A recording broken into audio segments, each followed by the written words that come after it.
அனைவருக்கும் வணக்கம். நீதி நிலைநாட்டிய சிலம்பு நாடகம் 5ஆம் வகுப்பு ஊராட்சி ஒன்றிய தொடக்கப்பள்ளி வி. பூசாரிப்பட்டி, பையப்பட்டி ஒன்றியம், திருச்சி மாவட்டம்.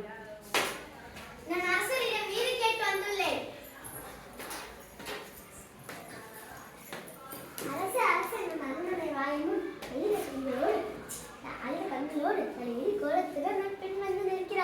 அப்படியா? அந்த பெண்ணிற்கு என்ன துயரம் என்று கேட்டாயா? அவர் உங்களிடம் நீதி கேட்டு வந்திருப்பதாக கூறுகிறார். நீதி கேட்டு வந்திருக்கிறாரா? சரி, அந்த பெண்ணை உள்ளே அனுப்பு.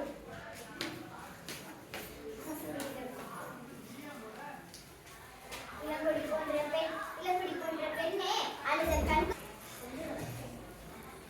போன்ற பெண்ணே அழுத கண்களோடையம்மை காண வந்த காரணம் என்ன? நீ யார்? உனக்கு என்ன வேண்டும்? ஆராய்ந்து நீதி வழங்கிய மன்னனே, என்னையா யார் என்று கேட்கிறாய்? சொல்கிறேன் கேள். உலகம் வியக்கும் மன்னன் ஒரு புறாவுக்காக தன்னுடைய ஏற்ற சிவி மன்னனை பற்றி நீ அறிவாயா? பார் போட்டு பசு மக்கள் தெய்வமென வணங்க. அதன் கண்ணை தேர்காலிட்டு கொன்ற தன் மகனையும் அதே தேர்காலிட்டு கொன்றானே மன்னன், அவனை பற்றி நீ அறிவாயா?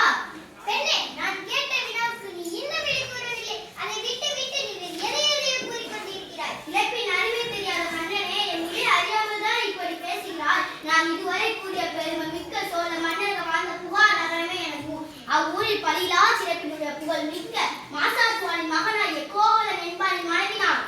இப்போது புரிகிறது. அந்த கோவலனின் மனைவியா நீ? போதும் மன்னா, போதும். என் கணவனை இகழ்வதற்கு உனக்கு என்ன தகுதி இருக்கிறது? ஊழ்வினை பயனால் ஊருக்கு வந்து என் காய்ச்சலை விற்க வந்த கணவனை அநியாயமாக கொண்டு விட்டாயே. நீ செய்தது தகுமா?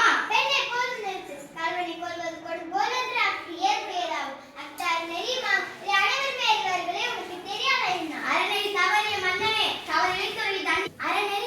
மன்னனே, தவறிழித்தவர்கள் தண்டித்தல் தங்களுடைய மன்னனுக்கு உரியது என்பதை நானும் அறிவேன். ஆனால் நீ கூறுவது போல என் கணவன் கல்வன் அல்ல.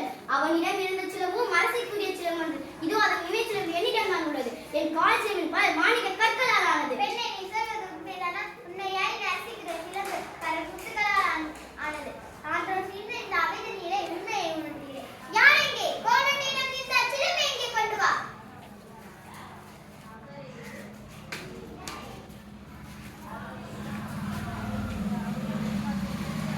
பெண்ணே, இதோ உன் கணவனிடம் இந்த கைப்பற்றிய சிலம்பு. நீ தவறாதவன் என்று உன்னை கூறிக்கொள்ளும் மன்னனே, ஒரு தவறும் செய்யாத என் கணவனை கொன்றது உன் அரையறை கிழக்கென்று இதோ மெய்ப்பிக்கிறேன்.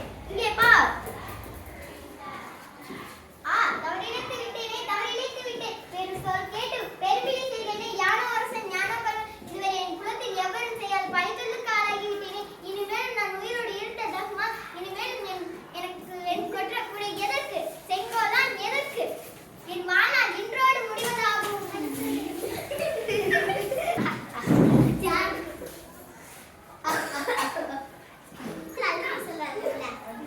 வணக்கம்.